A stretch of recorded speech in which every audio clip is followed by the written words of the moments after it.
to break every chain. Our lives in your hands. Your incomparable grace overflows in us. You're more than enough for me.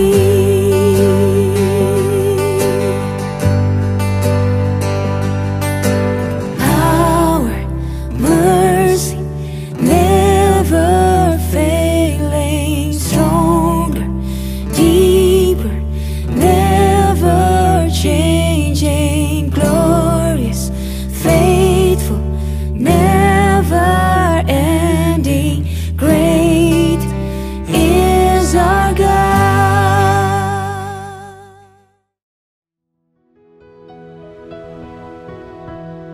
Shalom Bapak Ibu yang dikasih dalam Tuhan. Kita masih terus semangat untuk memuji memuliakan nama Tuhan. Mari semuanya saya undang untuk bangkit berdiri. Sebelum kita memuji memuliakan nama Tuhan, kita masuk dalam doa terlebih dahulu. Terima kasih Tuhan, terima kasih Bapa. Kami mau memuji memuliakan nama Tuhan. Tuhan berkati kami semua. Di dalam nama Tuhan Yesus, kami mengucap syukur dan berdoa. Haleluya. Amin. Bapak Ibu semua yang ada di rumah, dalam masih suasana Natal, mari kita angkat pujian kita dari pulau dan benua. Haleluya.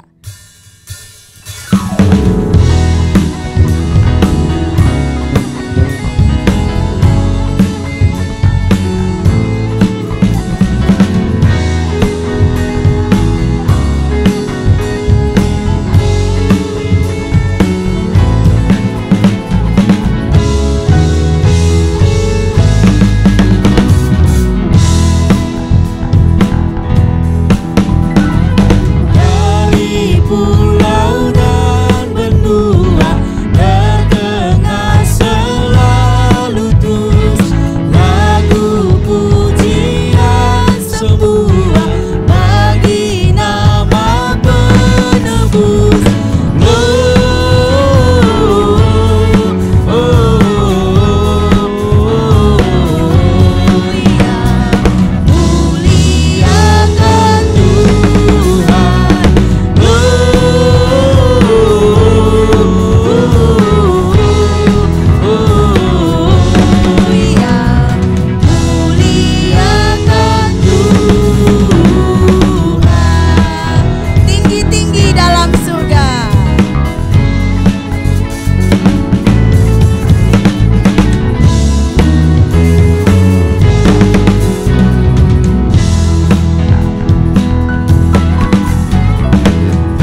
Silakan duduk kembali Bapak Ibu dikasihi Tuhan. Kita akan terus memuji memuliakan nama Tuhan. Kita mau berterima kasih atas segala kebaikan Tuhan. Haleluya Yesus. Kita ada semua karena anugerah-Nya Tuhan. Terima kasih Tuhan, terima kasih Yesus. Terpujilah nama Tuhan. Ku ada sebab anugerah-Mu, ku ada karena kasih-Mu, Tuhan Yesus. Ku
kemurahan-Mu Tuhan.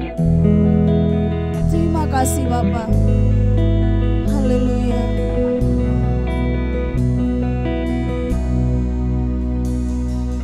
Kau hiasi kehidupanku dengan kemurahan-Mu.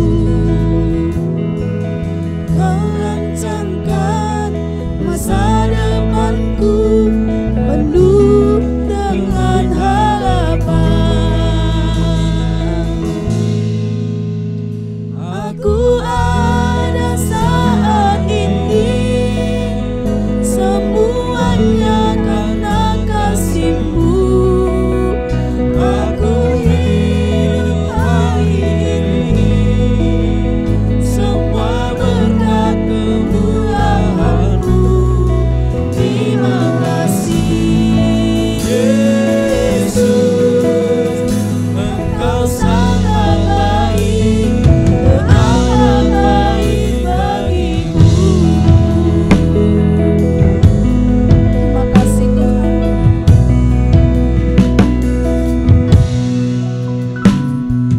Kau hiasi kehidupanku dengan kemurahan-Mu. Kau rancangkan masa depanku penuh dengan harapan. Aku ada saat ini, semuanya karena kasih-Mu. Aku hidup hari ini, semua berkat kemurahan-Mu. Terima kasih Yesus, Engkau sangat baik, teramat baik. Aku ada saat ini. Mari kita mengangkat pujian kita kepada Tuhan. Mari kita mengucap syukur atas segala kebaikan-Nya Tuhan. Amin. Semua berkat kemurahan-Mu. Terima kasih Yesus, Engkau sangat baik, teramat baik.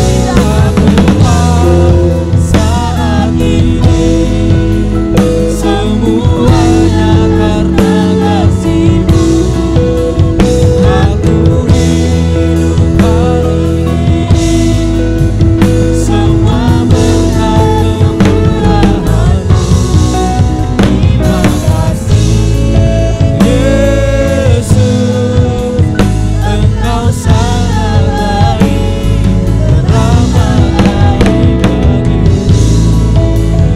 Yesus, Engkau sangat baik, teramat baik bagiku. Yesus, Engkau sangat baik, teramat baik bagiku.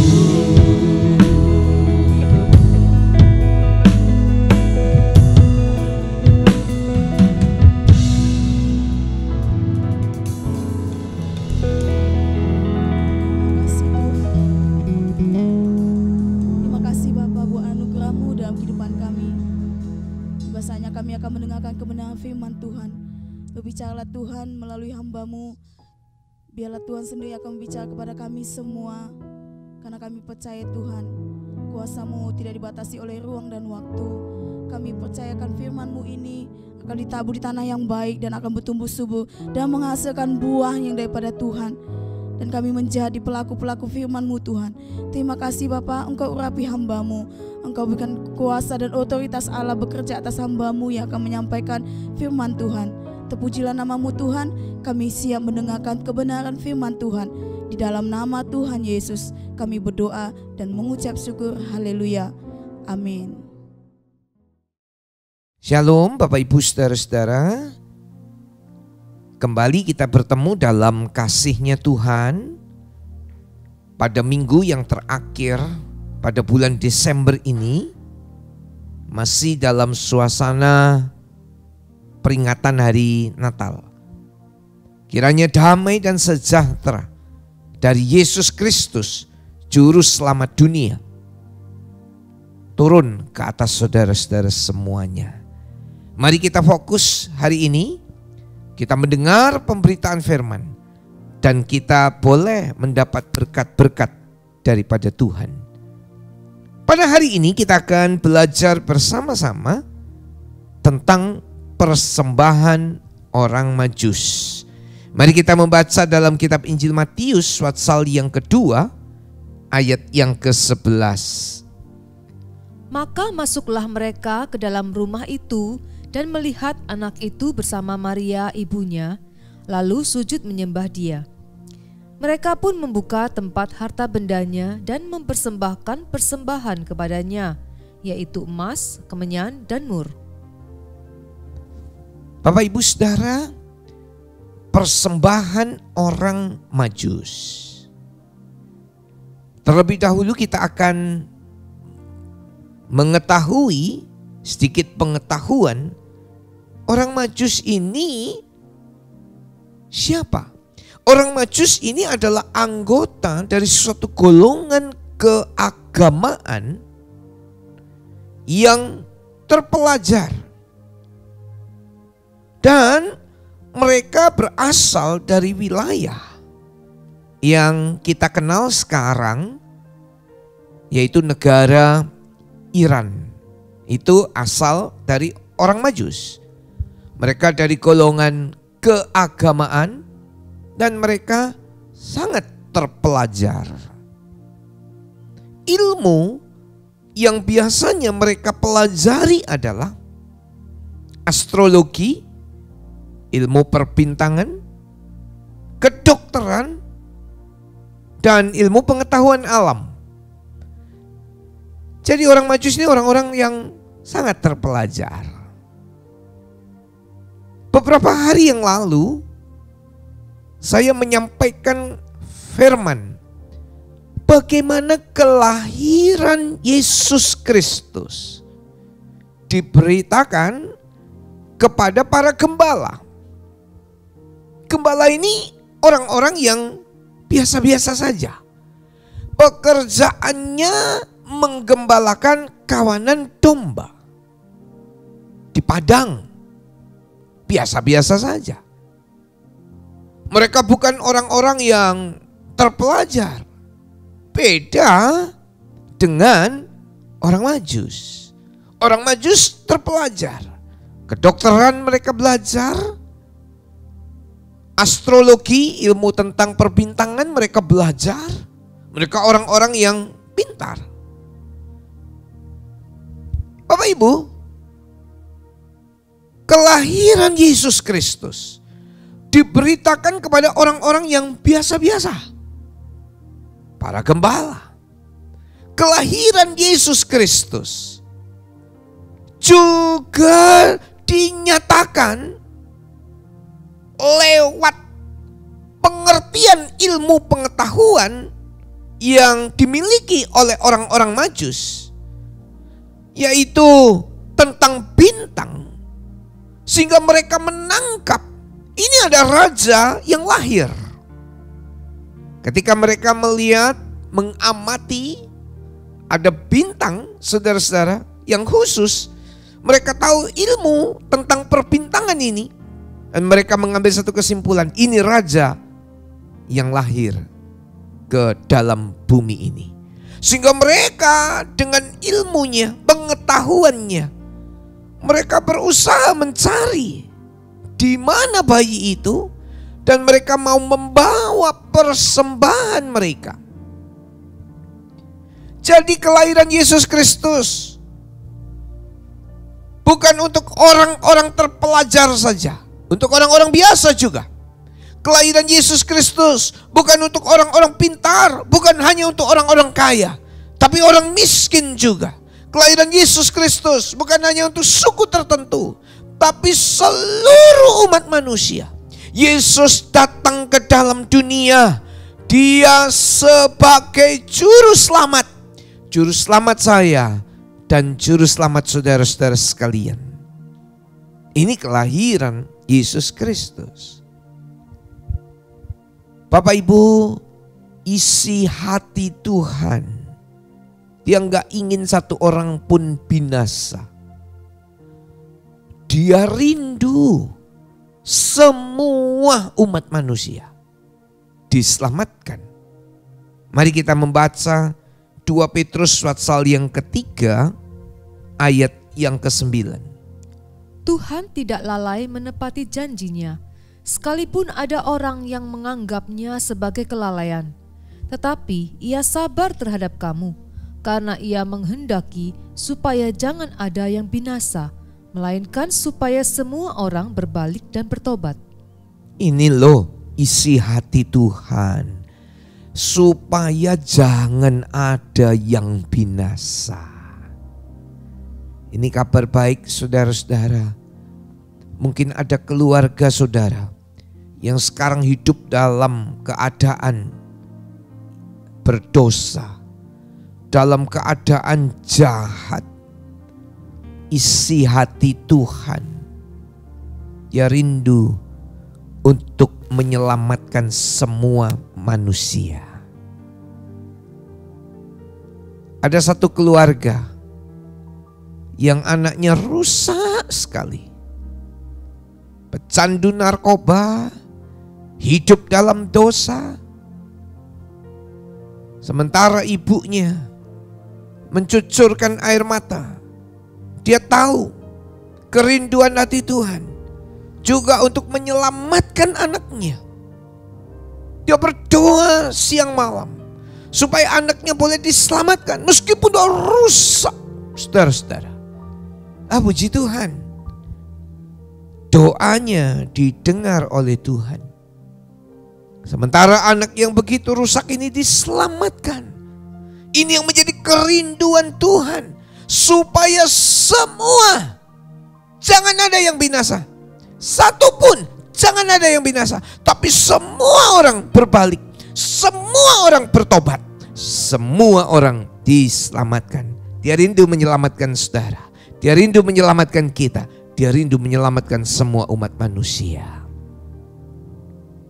Saudara-saudara, bagaimana dengan cara yang ajaib Dia mau menyelamatkan Ruth? Ini perempuan Moab yang tidak mengenal akan Tuhan. Elimelech, Naomi, keluarga ini, Mahlon dan Kilion, keluar dari Bethlehem dan mereka pergi ke Moab. Akhirnya singkat cerita, Ruth diselamatkan.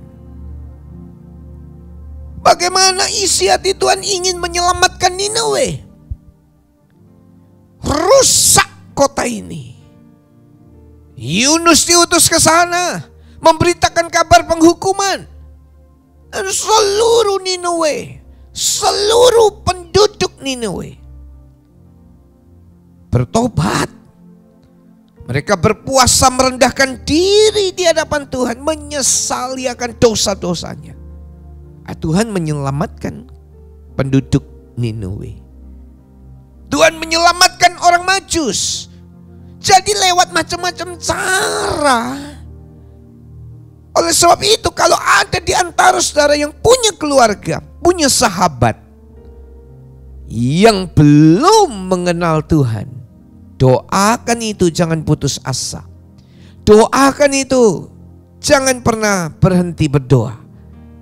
Supaya Tuhan menjamah hatinya, supaya Tuhan mengubah hidupnya, supaya Tuhan menyatakan dirinya, supaya orang-orang yang saudara doakan juga bisa diselamatkan.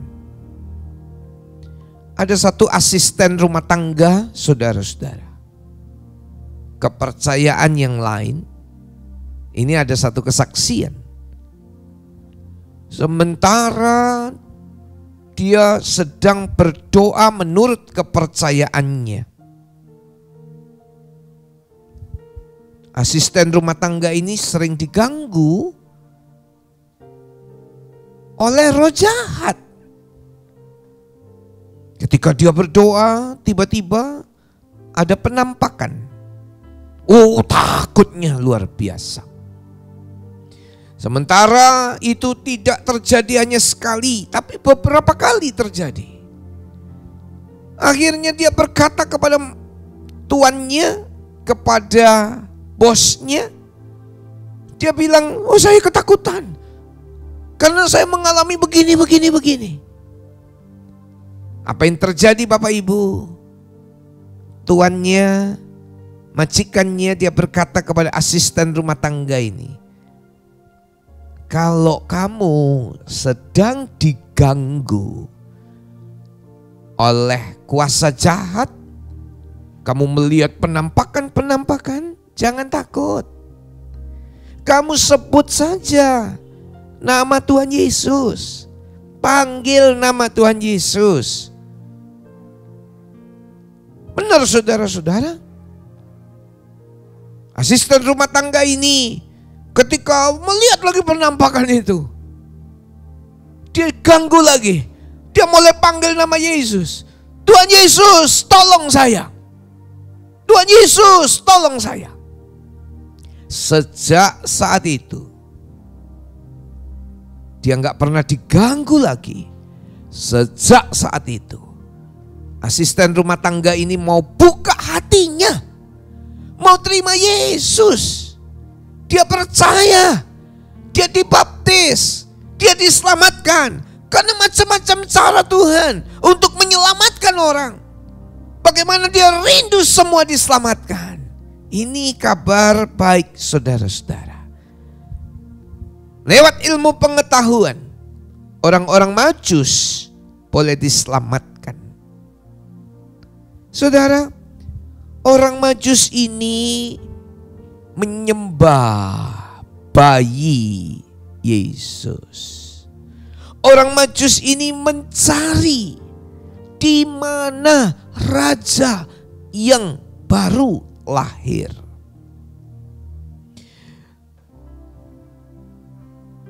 Mereka datang dengan tuntunan bintang.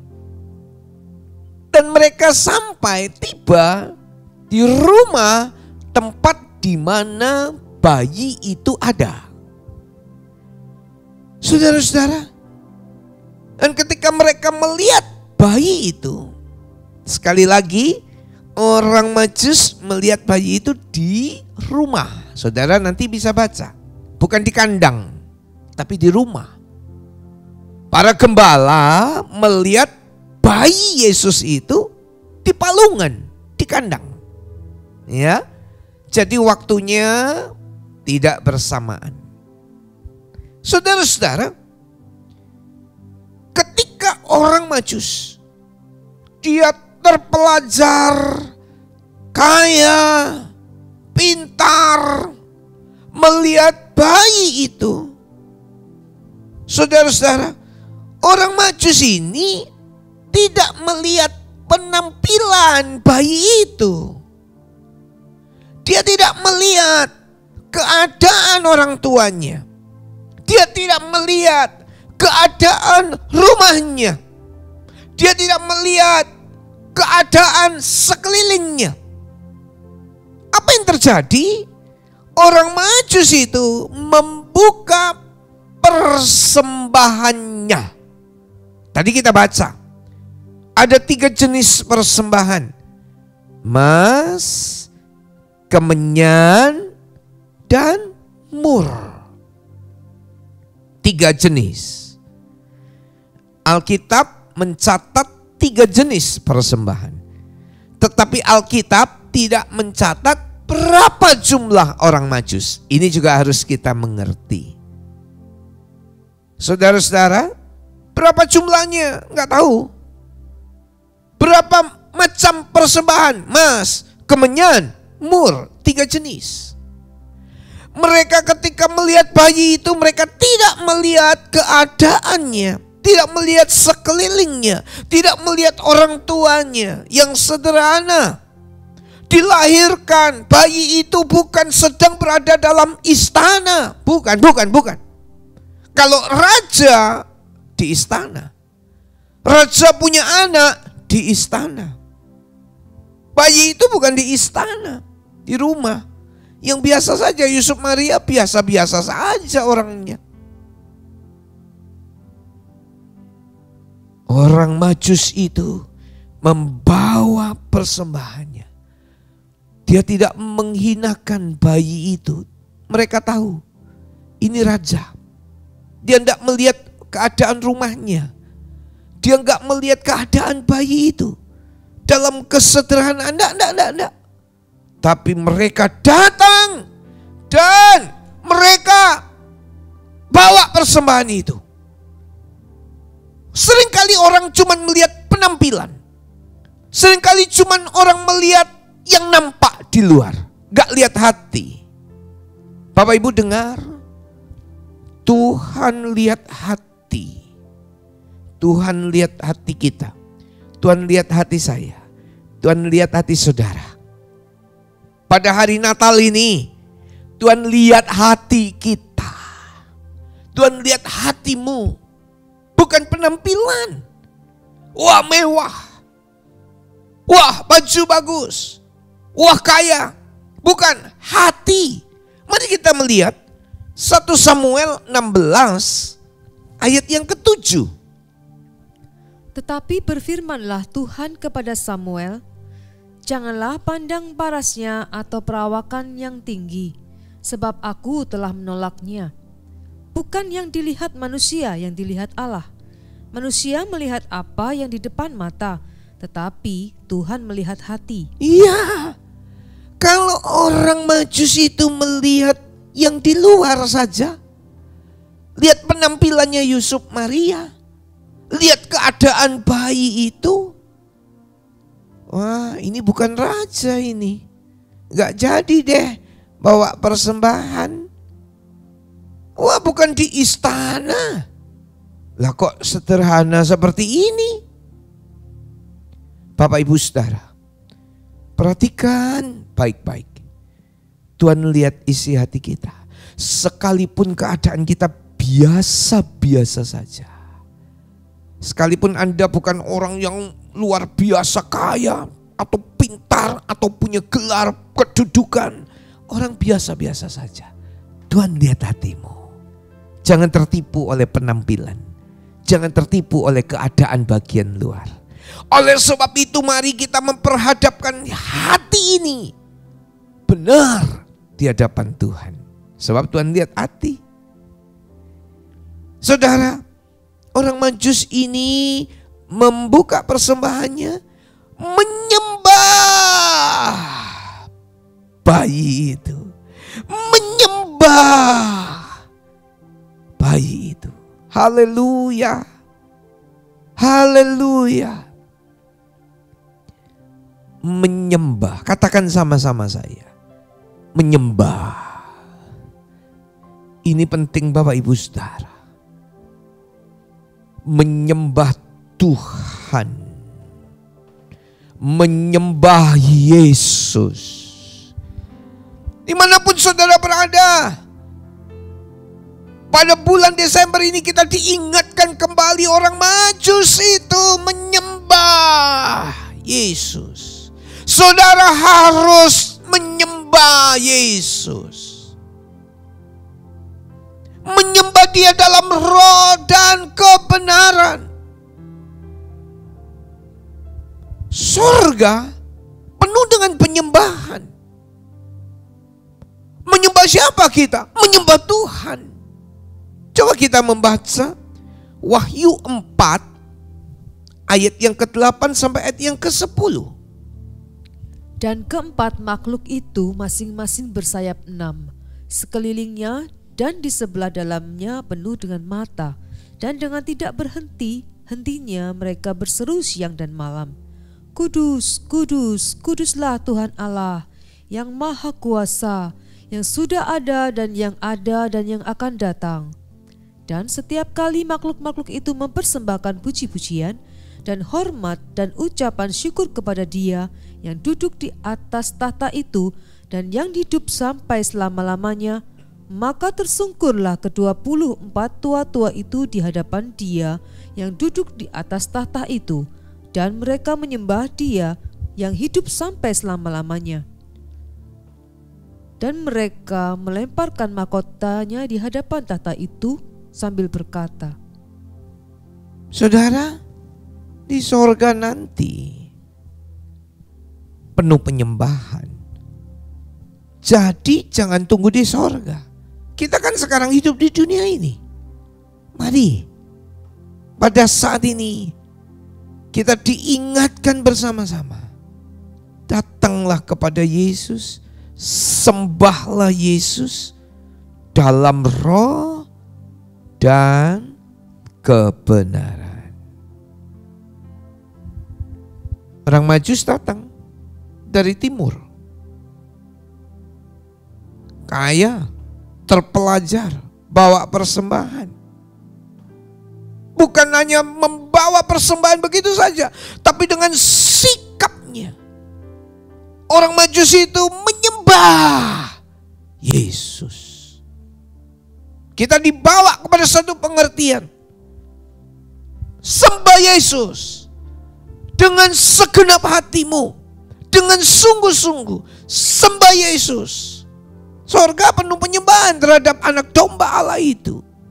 Dan itu kita mulai saat ini. Oleh sebab itu begini, tiap-tiap hari sediakan waktu, naikkan pujian sama Tuhan, berikan penyembahan kepada Tuhan. Orang-orang yang tidak mengenal Tuhan juga mereka berdoa menyembah kepada dewanya, kepada Allahnya menurut mereka. Sementara kita sebagai orang-orang yang percaya kepada Yesus, sembahlah Dia dalam roh dan kebenaran. Mereka membuka persembahannya tadi, emas, kemenyan, dan mur. Ini barang-barang yang berharga Bapak Ibu. Nilainya begitu tinggi. Bapak Ibu, Daud dalam perjanjian lama, dia membawa persembahannya dengan berlimpah-limpah. Dia memberikan itu. Persembahan orang Majus, persembahan Daud kepada Tuhan. Mari kita baca 1 Tawarik 29 ayat 1 sampai 5. Kita simak apa yang dilakukan oleh Raja Daud. Berkatalah Raja Daud kepada segenap jemaah itu, Salomo anakku yang satu-satunya dipilih Allah adalah masih muda dan kurang berpengalaman. Sedang pekerjaan ini besar, sebab bukanlah untuk manusia bait itu, melainkan untuk Tuhan Allah. Dengan segenap kemampuan aku telah mengadakan persediaan untuk rumah Allahku, yakni emas untuk barang-barang emas, perak untuk barang-barang perak, tembaga untuk barang-barang tembaga, besi untuk barang-barang besi, dan kayu untuk barang-barang kayu, batu permata syoham dan permata tatahan, batu hitam dan batu permata yang berwarna-warna, dan segala macam batu mahal-mahal dan sangat banyak bualam. Lagi pula, oleh karena cintaku kepada rumah Allahku, maka sebagai tambahan pada segala yang telah kusediakan bagi rumah kudus, aku dengan ini memberikan kepada rumah Allahku dari emas dan perak kepunyaanku sendiri 3.000 talenta emas dari emas Ofir dan 7.000 talenta perak murni untuk menyalut dinding ruangan, yakni emas untuk barang-barang emas dan perak untuk barang-barang perak dan untuk segala yang dikerjakan oleh tukang-tukang. Maka siapakah pada hari ini yang rela memberikan persembahan kepada Tuhan? Karena kecintaan Raja Daud kepada Tuhan, sehingga dalam ayat yang ketiga dikatakan, lagi pula oleh karena cintaku kepada rumah Allahku, Raja Daud menyiapkan persembahannya dengan limpah. Bapak Ibu, ayo, pada hari ini kita diingatkan tentang persembahan orang Majus, persembahan daripada Daud, memberi dengan cinta. Memberi dengan tulus. Bukan memberi dengan maksud-maksud yang lain. Ada beberapa banyak orang memberi dengan maksud agar supaya dia dilimpah-limpahkan. Bukan. Memberi dengan cinta. Memberi dengan tulus. Yang dilakukan orang Majusi itu. Yang dilakukan oleh Daud. Memberi bukan untuk agar kita dapat pujian. Ada banyak orang dia mau memberi persembahan supaya banyak orang tepuk tangan. Supaya banyak orang hormat sama dia. Wah, hebat ya. Dia nyumbang ini, dia nyumbang itu. Dia buat ini, dia buat itu. Oh, hebat. Oh, bukan. Anda memberi bukan supaya Anda dipuji, tapi karena cinta. Mari katakan sama-sama saya, memberi karena cinta. Amin. Orang Majus, dia hormat sekali kepada bayi itu. Dia memberikan persembahannya. Dalam Injil Matius pasal yang ke-6 ayat 2 sampai ke-4, tangan kanan memberi, tangan kiri tidak tahu. Mari kita baca ayat itu. Jadi apabila engkau memberi sedekah, janganlah engkau mencanangkan hal itu, seperti yang dilakukan orang munafik di rumah-rumah ibadat dan di lorong-lorong, supaya mereka dipuji orang. Aku berkata kepadamu, sesungguhnya mereka sudah mendapat upahnya. Tetapi jika engkau memberi sedekah, janganlah diketahui tangan kirimu apa yang diperbuat tangan kananmu.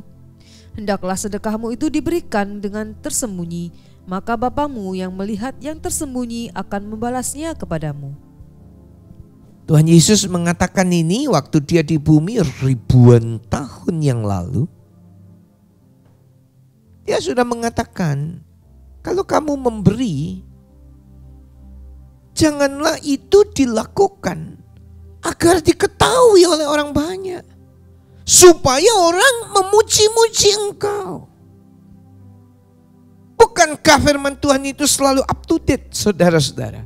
Sebab ada banyak orang memberi supaya dipuji-puji, memberi supaya dihormati, memberi supaya dihargai, memberi supaya orang bertepuk tangan buat dia. Tetapi Alkitab mengajarkan kepada kita memberi, tangan kanan memberi, tangan kiri nggak tahu. Lakukan dengan tersembunyi. Tuhan yang akan balas kok. Jadi mari kita buang dalam pemikiran kita kalau Anda memberi sesuatu untuk pelayanan, untuk pekerjaan Tuhan, Anda ingin dipuji, jangan. Tapi memberi karena cinta, memberi dengan ketulusan hati. Saudara-saudara, memberi dengan kerelaan, bukan karena keterpaksaan. 2 Korintus pasal yang ke-9 ayat yang ke-7. Hendaklah masing-masing memberikan menurut kerelaan hatinya, jangan dengan sedih hati atau karena paksaan, sebab Allah mengasihi orang yang memberi dengan sukacita. Ya, ada orang memberi karena terpaksa. Oh ya, ya udahlah. Kok nggak enak ya memberi, tapi terpaksa. Sehingga memberi bukan dengan sukacita, karena terpaksa tadi. Ya udahlah, terpaksa, nggak rela. Coba kalau Anda memberi karena cinta, itu memberi dengan sukacita. Ini pelajaran yang Alkitab ajarkan kepada kita semua, saudara-saudara. Firman Tuhan menuntun, memimpin supaya kita melakukan apa yang benar, apa yang menyenangkan hati Tuhan. Saya mengajarkan ini, saya menunjukkan ini supaya setiap persembahan kita diterima oleh Tuhan dan diberkati kembali oleh Tuhan. Ketika Anda memberi dengan tulus, ketika Anda memberi dengan cinta, dengan sukacita, bukan karena terpaksa. Ada tangan Tuhan yang turun dan memberkati setiap saudara-saudara. Ini pengajaran yang benar. Bukan karena keterpaksaan, tapi kerelaan. Dan lakukan itu dengan segenap hati, bukan separuh hati. Mari kita baca Kolose pasal yang ketiga ayat 23. Apapun juga yang kamu perbuat, perbuatlah dengan segenap hatimu seperti untuk Tuhan dan bukan untuk manusia. Nah, ini dia. Ketika saudara memberi persembahan, lakukan itu bukan seperti kepada manusia, tapi seperti kepada Tuhan. Apa yang dilakukan orang Majus? Dia lihat papa mamanya Tuhan Yesus. Dia lihat keadaan rumah itu. Dia lihat bayi itu dalam kesederhanaannya. Dia memberi persembahan. Lakukan itu seperti kepada Tuhan. Pak, yang memberi persembahan hanya orang-orang kaya saja. Apa betul? Wah, saya ini orang sederhana, Pak. Saya nggak bisa memberikan persembahan. Saya ini orang miskin. Saya nggak bisa memberi persembahan. Nilainya dibanding dengan orang-orang kaya, saya nggak ada apa-apanya. Umat Tuhan, kita harus mengerti poin terakhir ini.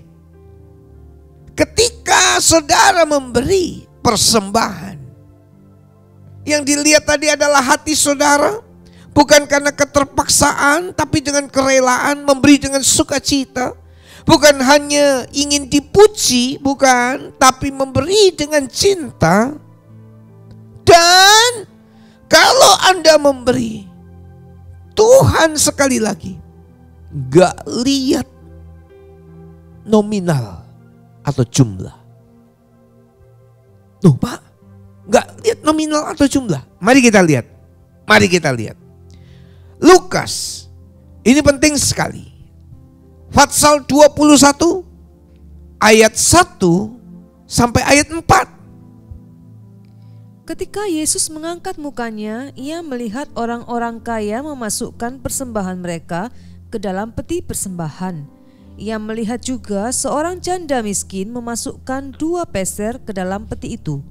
Lalu ia berkata, "Aku berkata kepadamu, sesungguhnya janda miskin ini memberi lebih banyak daripada semua orang itu. Sebab mereka semua memberi persembahannya dari kelimpahannya, tetapi janda ini memberi dari kekurangannya. Bahkan ia memberi seluruh nafkahnya." Kalau nominalnya, janda miskin ini dibanding dengan orang kaya itu gak ada apa-apanya, saudara-saudara. Janda miskin ini memberi. Kalau dilihat nominalnya, kalau Tuhan lihat jumlahnya atau nominalnya, apa yang dilakukan janda miskin ini gak ada artinya. Tapi heran Bapak Ibu, heran. Yesus berkata, apa yang dipersembahkan oleh janda ini, aku berkata kepadamu sesungguhnya janda miskin ini memberi lebih banyak. Loh, lebih banyak daripada apa yang dilakukan oleh orang kaya itu. Bapak Ibu dengar, kaya miskin bisa memberikan persembahan kepada Tuhan. Kalau persembahan hanya dimonopoli oleh orang kaya, banyak di antara saudara yang gak bisa memberi persembahan dan berpikir, persembahan saya nominalnya cuma sedikit. Tapi justru di hadapan Tuhan, apa yang Anda lakukan? Tuhan gak lihat jumlah nominalnya. Bisa-bisa saja Tuhan berkata ini lebih banyak daripada apa yang dilakukan oleh orang kaya itu. Mungkin orang kaya itu bisa sampai ratusan juta rupiah kalau dirupiahkan. Sementara janda miskin itu cuma mungkin 10.000, 5.000 rupiah. Tapi bisa saja di hadapan Tuhan yang 5.000 atau 10.000 rupiah lebih banyak dari yang ratusan juta. Loh gimana Pak? Tuhan lihat bukan dari nominal. Apa yang dilakukan janda miskin ini, dia berikan yang terbaik. Seluruhnya.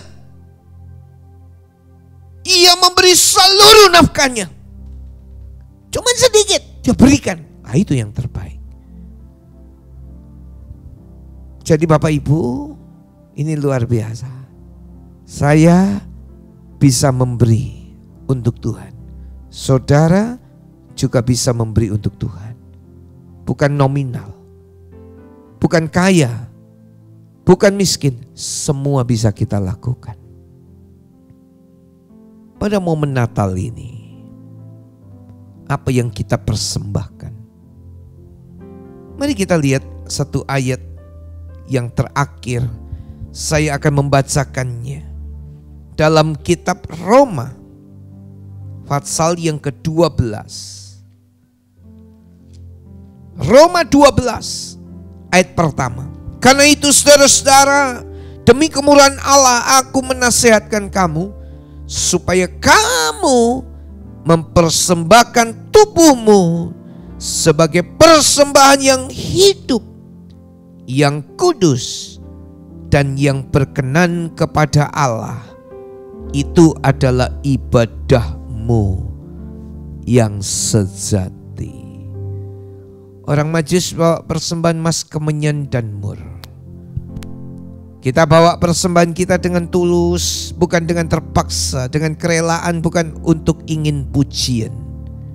Kaya miskin bisa memberikan persembahannya. Tetapi hari ini kita juga diingatkan, tubuh ini berikan kepada Tuhan. Bukan untuk kenajisan, bukan untuk berbuat yang jahat, tapi persembahan yang kudus, yang berkenan kepada Allah. Kudus. Bapa, ku persembahkan tubuhku. Persembahan orang Majus menjadi satu pelajaran buat kita semua. Haleluya, haleluya. Terima kasih, terima kasih.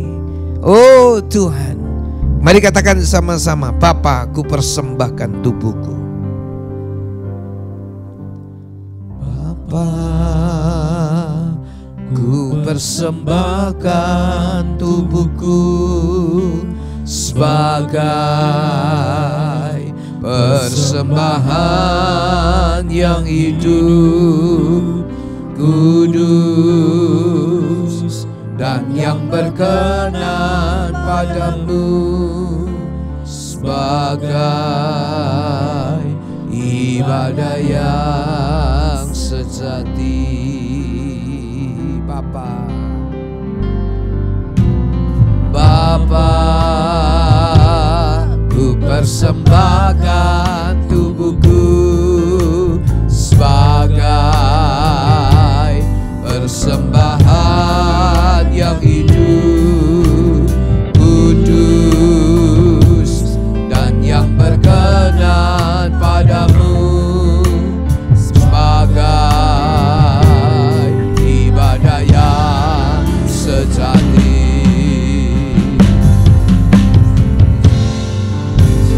Ku sembah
saudara-saudara,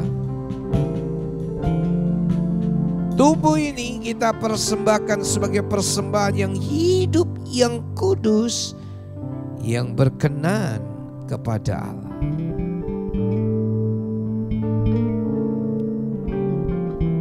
Bawalah itu sebagai persembahan yang menyenangkan hati Tuhan. Juga apa yang mau saudara lakukan, apa yang saudara mau persembahkan juga. Semua orang bisa memberikan persembahannya. Lakukan itu dengan tulus. Lakukan itu dengan sukacita, bukan karena terpaksa. Lakukan itu bukan untuk harap pujian. Sebab Tuhan akan memberkati kita kembali. Renungkan itu, pikirkan itu. Kiranya Roh Kudus menolong kita. Tutup mata saudara, angkat tangan kanan saudara, dan katakan sama-sama saya.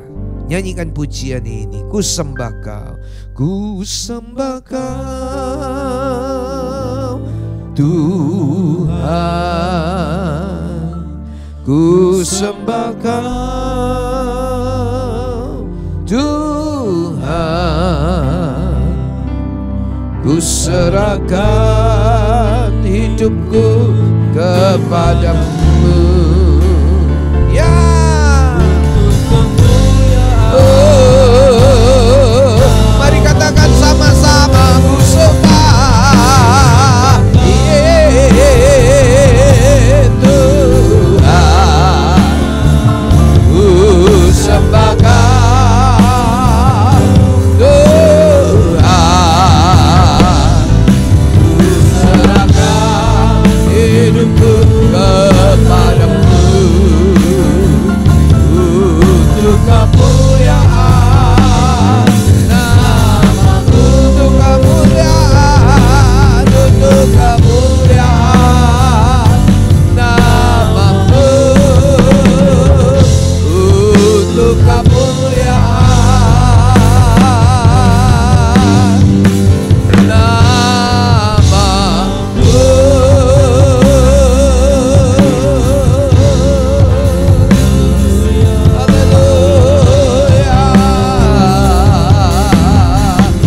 Haleluya, haleluya.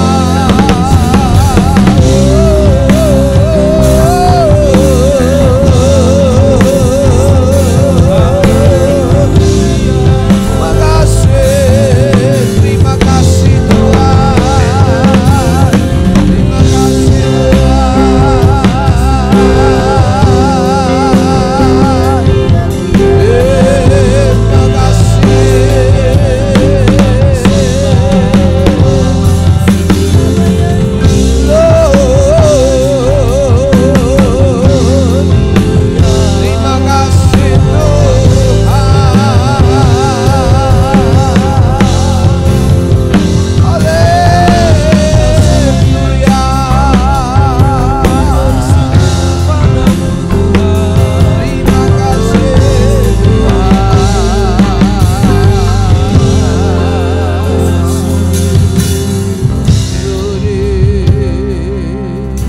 Terima kasih Tuhan. Betapa indahnya pelajaran firman-Mu pada hari ini. Kami mengerti tentang apa yang dilakukan oleh orang Majus, dan kami mau lakukan kepada Tuhan. Terpujilah nama-Mu. Kemuliaan bagi Tuhan, hormat bagi Tuhan. Segala sesuatu dari Tuhan, oleh Tuhan, dan kepada Tuhan. Terpujilah nama-Mu. Engkau memberkati setiap umat-Mu pada hari ini. Dan ketika umat-Mu mendengar, ketika umat-Mu belajar firman, Roh Kudus sedang bekerja, Roh Kudus sedang berkarya di dalam hati kami dan hidup kami. Sehingga semua mau mempersembahkan tubuh ini sebagai persembahan yang hidup, yang kudus, dan yang berkenan kepada Tuhan. Kami mohonkan berkat Tuhan untuk saudara-saudara. Kiranya berkat kasih Allah Bapa, anugerah putranya yang tunggal Tuhan Yesus Kristus, dan persekutuan di dalam Allah Roh Kudus turunlah menyertai saudara-saudara mulai hari ini bahkan sampai Tuhan Yesus datang kembali, dalam nama Tuhan Yesus Kristus Juru Selamat kami. Haleluya.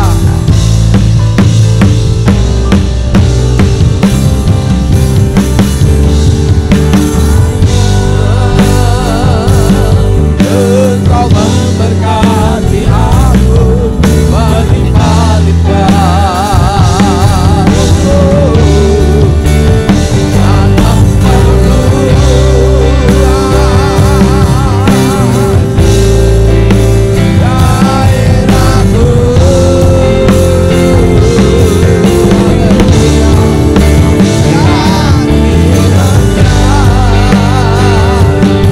Tanganmu menyertai aku dan melindungi aku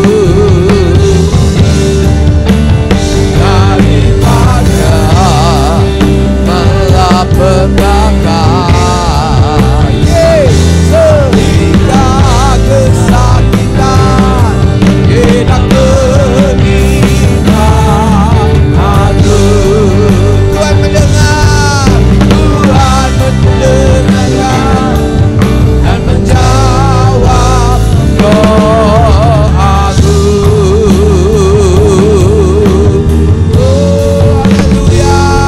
amin.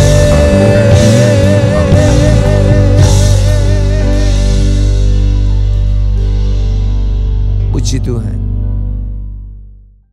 Puji Tuhan, dalam minggu yang terakhir pada bulan Desember ini, saudara-saudara, saya tahu, saya doakan kiranya saudara terus menerima berkat Tuhan dalam setiap ibadah yang dilaksanakan dari GTI Bukit Zaitun, Batam.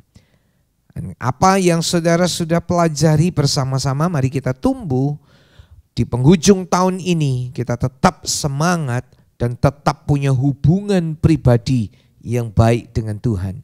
Dan kita berjumpa dalam kesempatan-kesempatan yang akan datang dalam kasih-Nya Tuhan yang menyertai, memberkati kita, bahkan terus melindungi saudara-saudara semuanya. Terpujilah Tuhan. Terima kasih buat segala persembahan saudara-saudara. Kiranya ini semua bisa dipakai guna hormat dan kemuliaan nama Tuhan. Tuhan yang membalas, Tuhan yang memberkati saudara. Puji Tuhan.